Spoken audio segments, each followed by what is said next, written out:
जय श्री राम सभी भक्तों को, जय माता की। फिर एक नई वीडियो के साथ हाजिर हो गए हैं। और आज की जो हमारी वीडियो है, वैसे तो माँ के प्यारे चैनल पे बहुत सारी माँ से जुड़ी हुई वीडियो बनी हुई है, पर आज गुरुजी से जानेंगे कि भाई माता रानी कैसे अपने भक्तों को दर्शन देती हैं। किसी ने बहुत ही ज्यादा हाई रिक्वेस्टेड ये व्हाट्सएप पे मैसेज आए हुए हैं और लोगों ने कहा कि नवरात्रि आ रही है और नवरात्रि के पावन अवसरों पे, पावन दिनों में आप बताइए कि माता रानी कैसे साक्षात्कार जो है करवाती हैं अपने भक्तों का।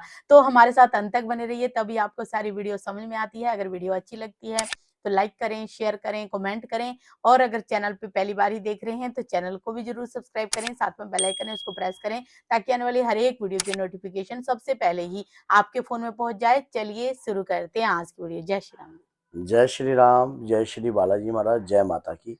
माता की अपार कृपा है, अपार कृपा है माँ की।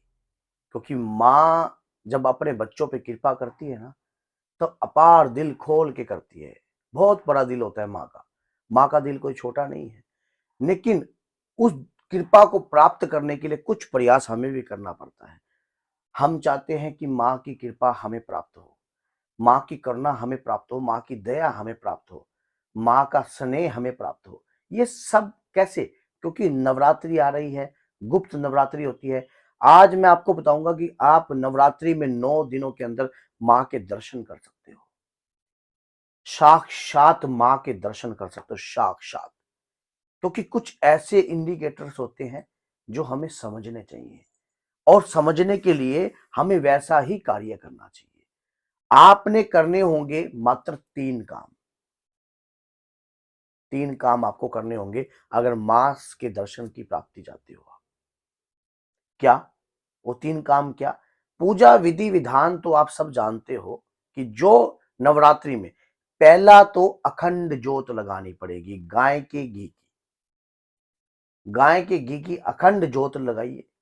जब ज्योत आप बनाते हो तो ज्योत में आपने माता का नाम लेकर ही, कभी भी मां के नवरात्रे अगर आप रख रहे हो, उस दौरान आपने अपने विचारों को पूर्ण रूप से सात्विक रखना है। और पूर्ण रूप से आपने क्या करना है, जब भी आप ज्योत बना रहे हो तो माता रानी के कोई भी अगर आपको भजन आ रहे हैं या कुछ भी आता है, अपने मुख से गुणगान कीजिए। कहते हैं कि नवरात्रि में कुछ भी किया हुआ, कुछ भी किया हुआ किसी भी देव या इष्ट देव या आराध्य देव के प्रति आपका कभी विफल नहीं जाता। नवरात्रि प्रभु श्री राम ने भी रखी है। मां को प्रसन्न करने के बाद ही रावण पर विजय हासिल की थी। उसी प्रकार से नवरात्रि में आपने पहला कार्य अखंड ज्योत, दूसरा कार्य कुत्ते को कुछ भी आप खिलाओगे। जो कुत्ता होता है वो भैरव का प्रतीक माना जाता है, उन्हें कुछ भी आप खिलाओगे। और तीसरा कार्य क्या है? हनुमान जी के चरणों में चुटकी भर सिंदूर जो है आपको रखना होगा। कहते हैं कि हनुमान जी सिंदूर चढ़ाने से अत्यंत प्रसन्न होते हैं, बहुत ज्यादा खुश होते हैं। क्या आपको इन 3 कार्यों से मां के दर्शन हो सकते हैं?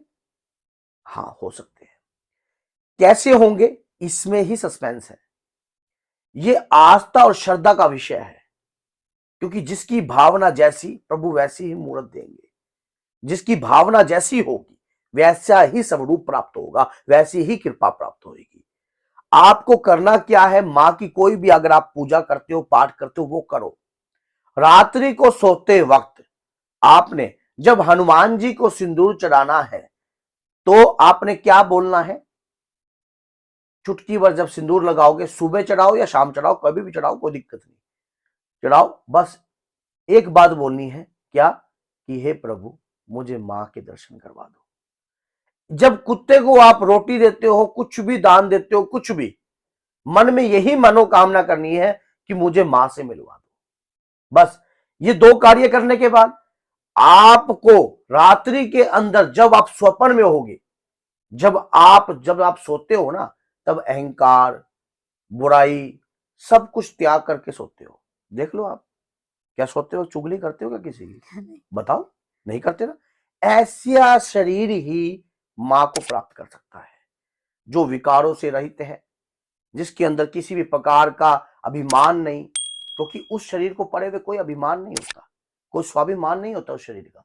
कब उसको कोई मार दे, कुछ कर दे, क्या कुछ भी, आप एकदम एकदम मरे समान होते हो, तो उस परमात्मा की कृपा को प्राप्त करते हो। रात्रि को सोते वक्त ही आपको मां के दर्शनों की प्राप्ति होगी, 101% होगी, 101% होगी। ये आप भी आपको बता रहा हूं। मैंने शुरू में एक बात बोल दी थी, ये विषय आस्था का है, विश्वास का है, क्योंकि जिसकी जैसी नियत होगी वैसी ही कृपा प्राप्त होगी। जो प्रभु की इच्छा की दर्शन की प्राप्ति कर रहे हो, मां के दर्शन की प्राप्ति कर रहे हो, तो जरूर होंगे। चाहे किसी छोटी कन्या के रूप में हो, चाहे कोई कन्या आपकी झोली में फल डाल रही हो, या कोई कन्या आपको आशीर्वाद दे रही हो, या आपको अपनी पत्नी के पेट में कोई गर्भ दिखाई दे रहा हो, या आपको ऐसा लगता हो कि लाल चरण पादुकाएं दिखाई दे रही हैं, सुहागन स्त्री या कोई सिंगारे सुहागन स्त्री आपको श्रृंगार करती हुई दिखाई दे रही है। पूरे घने बाल हैं, लंबे बाल हैं, पूरे घने बाल, आपको शेर दिखाई दे रहा है, कहीं ना कहीं हनुमान जी दिखाई दे रहे हैं, या कहीं ना कहीं भैरव बाबा दिखाई दे रहे हैं। शुरुआती तौर पे अगर हनुमान जी और भैरव आपको दिखाई देते हैं तो समझ लो आपकी शुरुआत हो गई है। ये आपको आज बता दिया। फिर माँ का शेर दिखाई देंगे, तो उसके बाद करना वहीं के दर्शन प्राप्त होंगे रानी माँ के। अब रानी माँ के दर्शनों के कई रूप हैं। रानी माँ के दर्शनों के रूप जो है, जो आप फल खाते हो, आहार ग्रहण करोगे, वो भी रानी माँ है।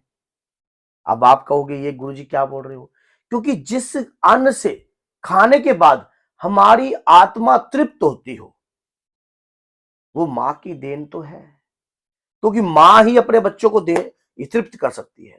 और मैं कहता हूं कि ये कार्य कीजिए, अखंड ज्योत में आपका फूल आएगा नवरात्रि में, और जब फूल आएगा तो समझ लेना कि मां की कृपा आपके ऊपर आ गई है, और मां से आपका साक्षात्कार होगा, आज नहीं तो कल होगा। मां के दर्शन होते हैं, ऐसे दर्शन प्राप्त मुझे भी हुए हैं। लेकिन कैसे, एक बार मैं कहीं बाहर गया हुआ था, तो वहां स्टेशन पे बैठा था, बैठे बैठे अचानक क्या हुआ, एक बुजुर्ग लेडी जाती है जो चल के नहीं आती, जमीन से पसर के आती है। उन्होंने मेरे को यहां पर छुआ, और छूते ही मेरे शरीर के एकदम रोंगटे खड़े हो गए, और छूने के बाद ऐसे उन्होंने हाथ कर दिया मेरे आगे, हाथ कर दिया। लेकिन कहते कि बालक बुद्धि होने के कारण मैं पहचान नहीं पाया। मैंने तुरंत 10 रुपए निकाले, उनके हाथ पे रख दिए। जैसे ही 10 रुपए निकालकर मैंने हाथ पे रख दिए, और एक क्षण में उन्होंने मेरे को छुआ, दूसरे क्षण में मैंने 10 रुपए निकाले, हाथ पे रखे, और अचानक मेरे साथ कोई बैठा था, तो उससे एक बार बात करी। बात करती जैसे ही इधर देखा, वहां कोई नहीं था, वहां कोई नहीं था। मैंने पूरा बस स्टैंड छान मारा, मैंने बस स्टैंड की हर जगह को जाकर देखा, लेकिन मुझे कोई ऐसा व्यक्ति या ऐसी कुछ भी बुजुर्ग नहीं लेडी दिखाई दिया। बस स्टैंड में इतनी भीड़ भी नहीं थी, सुबह का समय था, 5:30 बजे का, 5 बजे का करीब, सर्दी का टाइम था। तो आप सोचो कि ये सब पता नहीं होता कि किस रूप में आकर नारायण दर्शन दे जाए, ये कुछ नहीं पता। ये परमात्मा की कृपा है, वो आपको चुनते हैं और स्वयं दर्शन देते हैं। आप कीजिए, रात्रि में आपको 100%, या ये तो माँ के ऊपर बात है ना, कि किसी भी रूप में आपको दर्शन दे सकती है।